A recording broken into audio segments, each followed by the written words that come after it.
used car dealers have been screwing customers to a whole new level. Yes, we're seeing Q4 of 2024, we're seeing the average transaction price of used vehicles that are about 3 years old. In other words, the late model, the most desirable used cars. They've gone up about 3.3% or about $1,000 since the year before.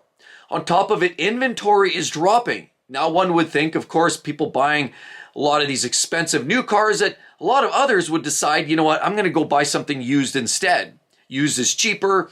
It suffers depreciation. A lot of times people are thinking in their minds and conventionally buying something that's 3 or 4 or 5 years old meant that you were going to save a ton of money, because conventionally we saw used vehicles drop as much as 40 to 50% in 4 or 5 years.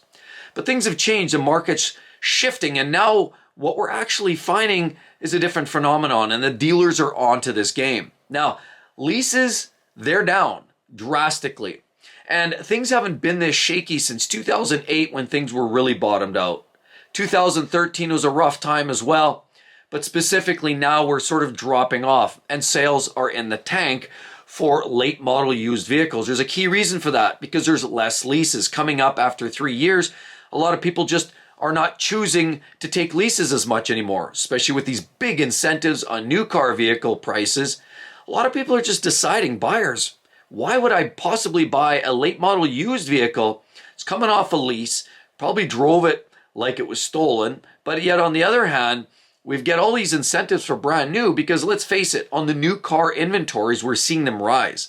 I mean, it doesn't really matter which manufacturer we're talking about. You could talk about the big three. Ford, we're seeing more inventory. There was a bit of a rush at the end of 24 where we saw, of course, some of the inventory get eaten up because of the heavy incentives, but the lots are starting to fill up again, and they've never really been cleaned out. Same thing goes, of course, with a lot of the GM products. A lot of the trucks are starting to fill up the lots, and even though there was a bit of a consumption at the end of the year, they're starting to fill up lots again. Same thing with Stellantis and Rams, lots of incentives. Toyota, even the Tundras, there's lots of inventory. You're finding lots of Tundras on the lots these days. A lot of these OEMs were selling products, selling vehicles under heavy incentives. We've seen the average incentive rates go up. The amount that vehicles were incentivized, or the percentage of a transaction that was incentivized, is up 7 to 8% of that transaction price. Yes, we've never seen numbers like that. So in other words, what they're doing is they're moving metal, but they're doing it in a way that's incentivizing people. But you know what? I've got a little story for you. You know, yesterday we have a 22 Camry. We took it into the dealership. It's still got some warranty. We decided, you know what, we're going to take it in for some servicing. It was due for an oil change and this basic service based on the manufacturer's instructions. We brought it in, and all of a sudden we had 2 different salespeople chasing us around the car dealership saying, look, hey, are you willing to trade it in? Hey, we'll give you an estimate. We'll give you an assessment, evaluation to the value of your vehicle. And there's no commitments. We'll even pick up the tab on your maintenance this day, which was an oil change and a basic inspection, which probably, I think, equated to $125. But we'll eat that cost if you allow us to do this full assessment. And of course, we'll give you an offer. If you're interested, if you're not interested, that's fine too. But what we're finding is more and more dealers are trying to buy back late model cars. Late models. Ours are 22, it's 3 years old. It's basically the sweet spot. It's that 3-year-old window where a lot of vehicles are hard to find. It's hard to find that sweet spot because a lot of them aren't coming back. We're finding, based on Edmunds data, when we look here, we noticed things sort of bottomed out back in 2020 in terms of new vehicle sales. And a lot of that had to do with just the fact that there were shortages and there wasn't a lot of inventory. It quickly got gobbled up when people had money and government handouts. Well, of course, that consumed, and then inventory was more or less eaten up. Of course, that continued on to 2021. The chip shortages continued. 2022 dropped down even further on the new vehicle sales, volume specifically, and then we noticed some changes. They started catching up. They started getting more chips, more of the microprocessors, more inventory start to trickle in as these OEMs are starting to play catch up. 23, we saw an increase in sales, and 24 even more so again. So there's lots of vehicles getting sold. And we've also seen a lot of these transaction prices on the rise, continue rising from ever since basically about 2020. So we are on this sort of stable course, But once we hit 2021, 22, we saw this sharp uptick. And that was largely because of the shortage, the fact that if you didn't want to buy that vehicle, somebody else would. The dealers also figured out, you know what, we don't need to store all this inventory, and we're going to play hard to get. Toyota, for example, was playing delivery on time process, and doing so, they could charge a little bit more, and people were buying it. They had trust in the Toyota brand. So what they meant was they didn't have 20 Camrys on the lot. Instead, they had maybe one. And if you wanted one, you'd have to put some money down. It wasn't a lot. And then ultimately, they say, look, in 4 or 5 months, 6 months, you'll get it, and then you pay for it. So you think you're going to get a negotiations under those circumstances? No, in most cases, you felt like you were under duress because the dealers are saying, we have no inventory. We're not going to negotiate. We're in shortage condition right now. And that's some games that a lot of these dealers are starting to play. They thought, we'll keep shortages, we'll keep the inventory low, and we'll make it we'll drive up the intensity or the want and the need by the buyer, and we'll create that sort of agitation. And then, of course, we'll stand our ground. And a lot of dealers were charging, market adjustment fees on top of sticker prices. And at the very least, they weren't negotiable. There was a time when you could get all kinds of things thrown in. You'd get, a price somewhere between invoice and sticker. You could always easily negotiate that, plus get them to throw in some floor mats and some mud guards and a little bit of PPF. And that was sort of an average. Things have changed. Now they're not throwing anything in. Estimated off-lease volume based on Edmunds data, we're seeing some big drops. And we're seeing basically a continued trend, essentially. 2023, we saw a sharp drop-off, of course, for vehicles that were estimated the off-lease volume. So the amount of vehicles that were coming off lease, that 2 to 3 year window, vehicles that were leased a couple of years prior are now coming off of lease. We saw a sharp drop in 2023, and then 2024 was more or less the same. But this year, 2025, looks to go it's about 60% of what we saw in 2024. So there's far fewer vehicles being leased. So if there's far less leases out there floating around, then that just means less coming back through the auctions and less going to the dealers, and they seriously have less inventory. Hence what we experienced yesterday when these dealers were chasing us around the lot trying to buy our late model 2022 Camry off of us. Now what we're looking at is based on Edmunds data. In 25, we do see that off-lease inventory way down, and then we expect to see a little bit of an increase in 26 and probably 27, and it's sort of wavering around there. But none of these numbers would indicate that the trend looks positive for lease returns coming to the lot. So, in other words, what that means is you've got more people are choosing to buy their vehicles under these heavy incentives and hold on to them. And so what we're starting to see is a trend, a trade-in trend, where the ratio of purchase to trade-ins is way off skew. So realistically, people are not leasing their vehicles, and quite often they're not trading their vehicles in at the 2 or 3 year mark. Rather, they're holding on to them for 5, 8, 10 years. So that's changing the balance of the market.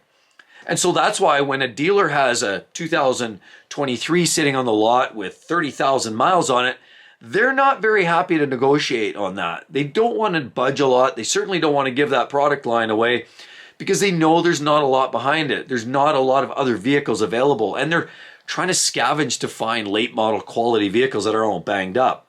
So what instead you're finding is vehicles that are damaged, vehicles that are poor quality, junk, stuff that's coming out of the lots, that's had some damage. Maybe it's had a fender bender, it's been patched, so it's got maybe not a clear Carfax, and there's lots of those on the lot. And they're more than willing to sell you that junk. What we also personally experienced, I know somebody personally bought themselves a BMW, a late model, it was only a couple of years old, it had low Ks, beautiful car, but the previous owner looked like they were a little careless and they were banging into curbs, and they had a bit of a crack bumper on it, and all the wheels, there was a lot of curb surfing. But when it came time to negotiate on that vehicle, prices were high, extraordinarily high. They still wanted they were within about $6,000, $7,000 of a brand new MSRP, a replacement price of that vehicle. They wanted almost the same as that vehicle would be if you were to buy it brand new. The only difference was you could have it today and you didn't have to wait for 3 or 4 months. Now, the negotiations look like, okay, can you fix this bumper for us? Throw that into the price. They negotiate now on these repairs. And this is what's starting to happen. What I'm realizing and what I'm experiencing is a lot of these used vehicles on the lot, there was a time when you'd say, I'm not buying that unless you fix this, patch that, replace this. But these dealers are screwing everybody now. Because instead of just doing it by default because they're representing a car, they should be fixing all of that, right? I mean, historically, you'd find cars like that were banged up and cracked bumpers and scuffed wheels. They would automatically do that, fix it, restore it, get the wheels sent out, get them done. It might cost them $1,000 out of their pocket. Get that bumper replaced. That might cost them $2,500, $3,000. But then they can present this vehicle nice on the lot. But no, what they're doing is they realize there's shortages in these late model vehicles, even if they've been banged up, even if they're scratched, hammered, dents. They're not fixing anything. They're not replacing anything. They're not doing anything. And they're using those items and those cracks and those splits and those scuffs as negotiations tactics. So now, whereas before they should have just done that, and realistically by rights, the moral thing and the ethical thing to do would be to actually do that before. Rather, they're charging people way too much money for these late model vehicles that just simply aren't worth it, because most buyers looking at that would say, look, here's a used vehicle. It's $6,000 less. It's maybe 2 years old. It's got low miles, but it's $6,000 less, has a little bit of damage on it. But if I buy that used, I'm subject to 8, 9, 10, 12% interest rates. Or if I buy that brand new version, sure, I pay $6,000 or $7,000 more, no cracked bumpers, no bad wheels, and I'm going to get that 4.99%. See, and that's why new sales is climbing, and Edmunds data shows all of that. We're seeing new car sales on the rise drastically. So that's why we're seeing the average transaction price climbing. It's up $1,000, as I've already mentioned, from the year before. A lot of it has to do with the simple fact that the late model vehicles that are coming in, these dealers are holding strong. And so instead, what they're doing is trying to propose and sell a lot of these secondhand vehicles that have some miles on them and aren't exactly perfect. Somebody laid a quaff in the seat of the driver's seat. Somebody banged a wheel off of a curb. Whatever it is, a lot of these used vehicles aren't simply that high a quality. And we're seeing the age of the vehicles on these used lots going up, because instead of seeing that many available used cars that are in that 3 to 5 year span, because that number is going down strictly because of the lease or the leases that are going out, that's been reduced. So of course, when the leases come back, there's less late model inventory. The only things that are coming onto these lots are vehicles that generally are older trade-ins. You know, somebody wants to go buy a brand new F-150, they're coming in and trading in their 9-year-old F-150 or 7-year-old F-150 instead of a lease return coming in at 2 years or 3 years. So what that's doing is driving the average age of used vehicles on these car lots up, the quality down, and these dealers are standing by it. And the worst part is people are getting sucked in. A lot of people think that there's still value in buying late model used vehicles, but from what I see, that's no really longer the case. It's a ripoff.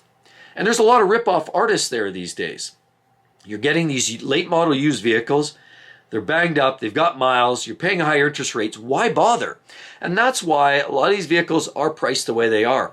There's a shortage, but people have to see through that noise. I went to a different Toyota dealer here a couple months back, and I was looking for an SUV. I was actually looking for the Toyota, what was it? The Highlander. And the Highlander, in this particular trim level, they had a few of them brand new on the lot to look at, but it was priced at, I believe that one was at $56,000. Okay, then they had a late model used one. It was 2 years old. I think it had somewhere 35,000 kilometers on it. I mean, it was in pretty good shape, but they were asking $55,000 for that car. Why? Well, I asked the guy, I said, like, why are you guys doing this? He said, well, you know, because we can. And people have been buying these late model used vehicles, and they don't want to wait for the new one. So that's why they're moving, and that's why we're asking what we're asking. He also had a 4Runner that the older 4-liter, he didn't want to give up for a negotiated value. He said, no, actually, we have one brand new 4-liter, it's the outgoing model, and we're actually asking $7,000 above sticker. I said, that's criminal. He says, well, it's shortages. We don't have a lot. They're highly sought after, and so we're charging more. And I said, well, you're not charging me more. And if there's a sucker around the corner willing to pay more, well, so be it. I'm sorry to help them out, but you know what? I'm not buying that. But this is what's starting to happen. And we're seeing, another chart based on Edmunds data. What we're seeing is, people purchasing new vehicles versus purchasing used vehicles. And what we're looking at, trade-in age at about 14 years of age, we're seeing far more of these purchased new versus purchased used. We're also seeing like the ratio of used vehicle purchases drastically down. People are just not buying as many used vehicles from the car lots. And if people are buying used vehicles, they're electing to do something what I have. I have a 22-year-old Ram. So either they're more likely to inclined to buy a brand new truck or car or SUV, brand new, because you're getting new vehicle, new technology, reliability. Hopefully, a lot of them aren't that reliable, but they've got the warranty and they're getting the better interest rates. Or you skip through those 2, 3, 4-year-old vehicles and go all the way to a 10-year-old, 12-year-old vehicle. And more people are doing that. That's why places like Facebook Marketplace are heating up right now, because people are buying and selling in the underground, the gray market. People are buying these 10 or 15-year-old vehicles. So what? They've got to put a little bit of work into them. So what? They got to do some brakes and do a front end, do some wheel bearings. The point is there's a ton of money to be saved. But it's that sweet spot, that the most desirable area, that 2, 3, 4-year-old vehicles that used to be where you'd want to buy in. But you don't want to do that anymore. Rather, what's happening, this worrying trend is driving people either to go brand new or just old as the hills. So anyway, that's what's happening right now in the used car market. Dealers are getting on to people.